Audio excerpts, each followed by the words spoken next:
us about your work. Sure. You know, what you do.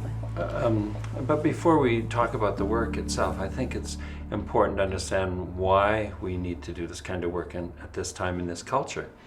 In traditional cultures, you have journeys into the unknown. You have rites of initiation.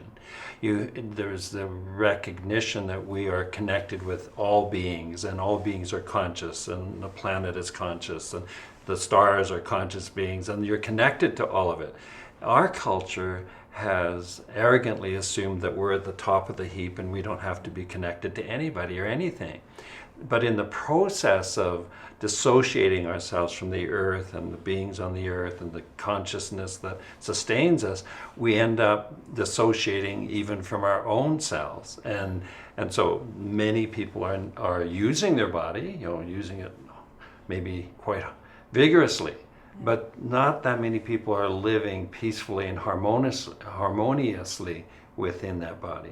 And emotionally, again, our culture sees emotion as weakness, and particularly for men. I mean, women at least are granted some permission to have feelings and to feel them.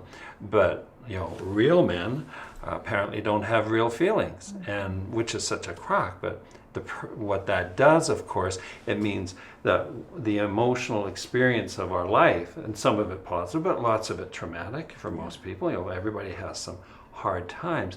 When that doesn't get felt and released, it accumulates. And as the baggage accumulates, one of two things happens. We either go really numb and dead, or there's enough accumulated emotional debris or unfinished emotion that it can't be held together, so there's some kind of eruption.